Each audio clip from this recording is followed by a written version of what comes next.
নমস্কার। রবীন্দ্রনাথের জীবন স্মৃতি থেকে পাঠ পর্ব চলছে আমাদের।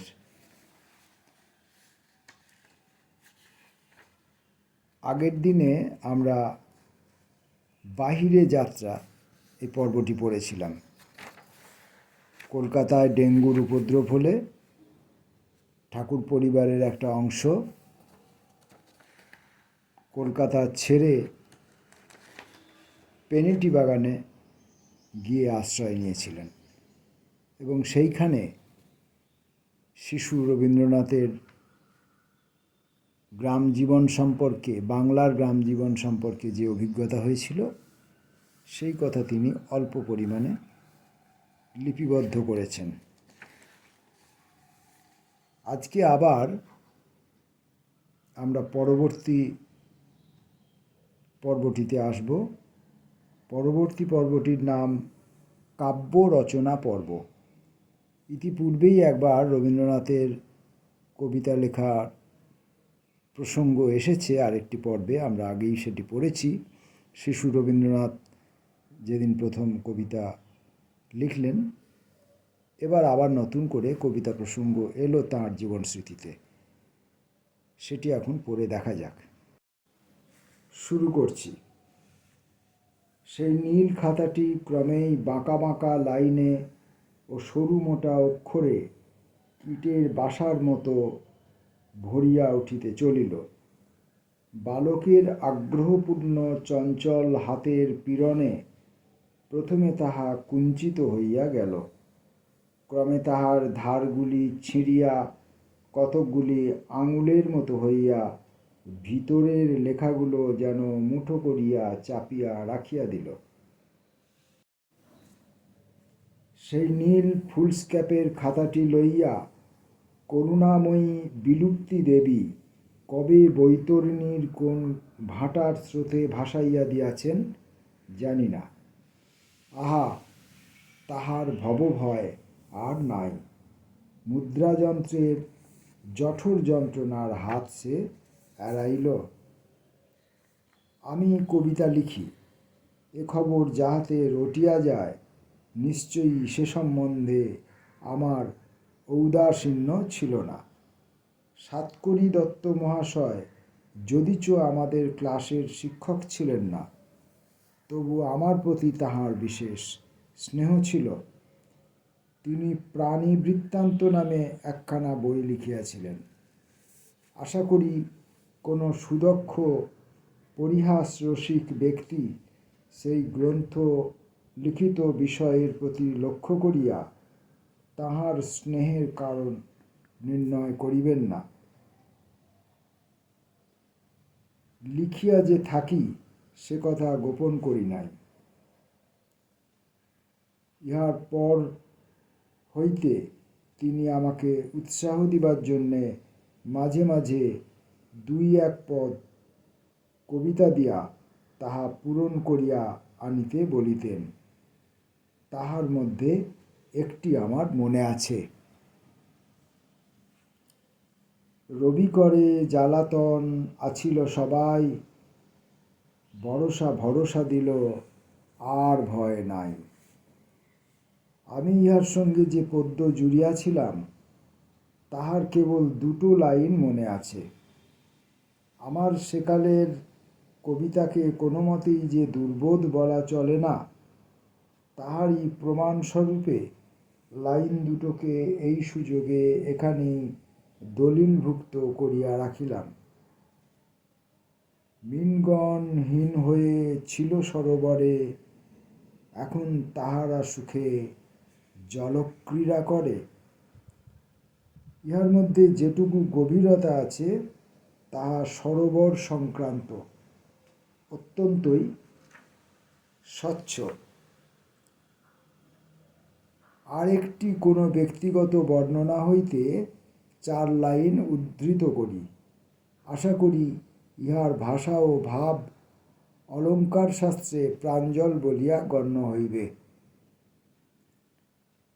আমসত্ত্ব দুধে ফেলি, তাহাতে কদলী দলি, সন্দেশ মাখিয়া দিয়া তাতে হাপুস হুপুস শব্দ, চারিদিক নিস্তব্ধ, পিপিরা কাঁদিয়া যায় পাতে।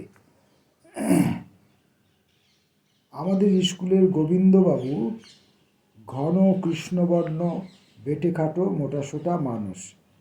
তিনি ছিলেন সুপারিনটেনডেন্ট।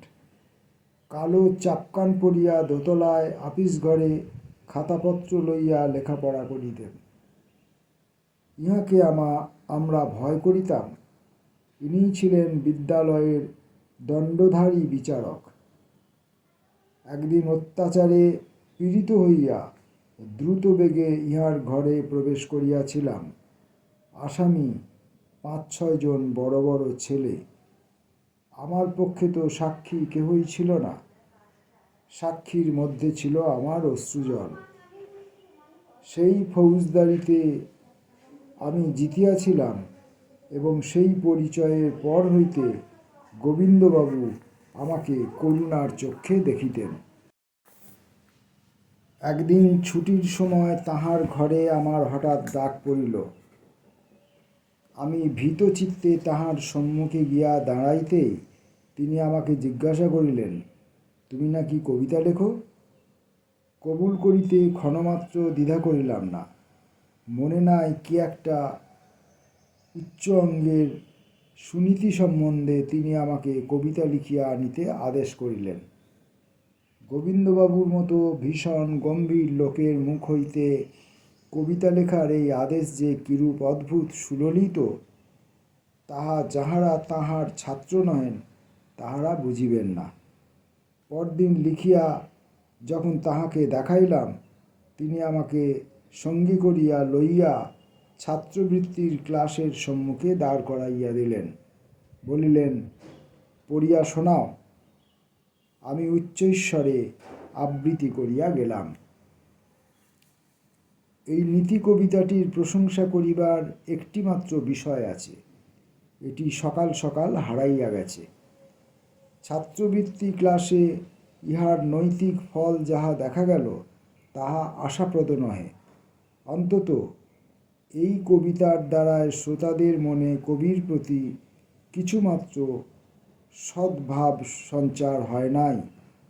অধিকাংশ ছেলেই আপনাদের মধ্যে বলাবলি করিতে লাগিল, এ লেখা নিশ্চয় আমার নিজের রচনা নহে। একজন বলিল, যে ছাপার বই হইতে এ লেখা চুরি সে তাহা আনিয়া দেখাইয়া দিতে পারে। কেহই তাহাকে দেখাইয়া দিবার জন্য পীড়াপিড়ি করিল না।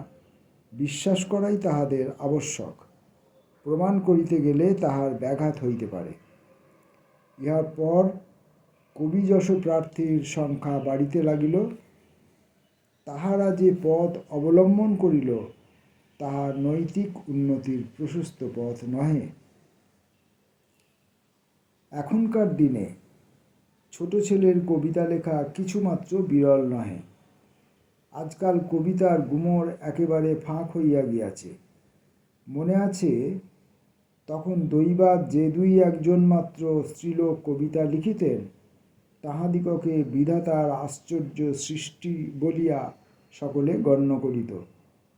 এখন যদি শুনি কোনো স্ত্রীলোক কবিতা লেখেন না, তবে সেইটেই এমন অসম্ভব বোধ হয় যে সহজে বিশ্বাস করিতে পারি না।